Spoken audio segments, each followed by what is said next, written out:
ঈদের আগের দিন স্পেশাল খেতে গিয়ে যে এই অবস্থা হবে আর এভাবে ছেঁকা খাবো ভাবতে পারিনি। তো সন্ধ্যার দিকে হঠাৎ করে ভাই কল করে বলতেছে আজকে ব্যাংক বন্ধ দিয়েছে, চল তোকে আজকে স্পেশাল খাওয়াবো। ব্যাংকে পৌঁছানোর পর ভালো করে সবকিছু চেক করে নিচ্ছে, কারণ আজ থেকে নাকি 7 দিন সে ব্যাংকের মুখ দেখবে না। তো যাই হোক, এই খুশিতে টেসলায় মজা করতে করতে যাচ্ছে।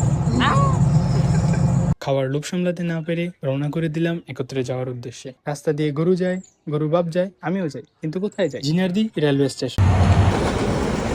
এখানকার মাঠা ও পুরি এত মজা যে আমার ভাই আগেরবার নাকি 5 গ্লাস খেয়েছিল এবং অনেক মজাও লেগেছে। তো প্রথমে 1 প্লেট পুরি নিলাম আর খেয়ে দেখলাম ভাই আসলেই মারাত্মক লাগছে, এবং পুরিগুলো যেমন গরম তেমন নরম।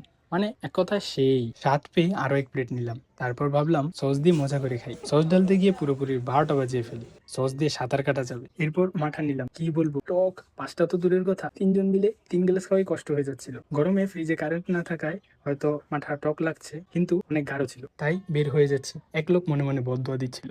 বের হয়ে কোনো গাড়ি খুঁজে পাচ্ছিলাম না, তাই গরু দেখছি আর কত জিজ্ঞেস করছি। প্রায় সাড়ে আধা ঘন্টা পর একটা টেসলা পেয়ে অন্ধকার রাস্তা দিয়ে বাসায় ফিরলাম।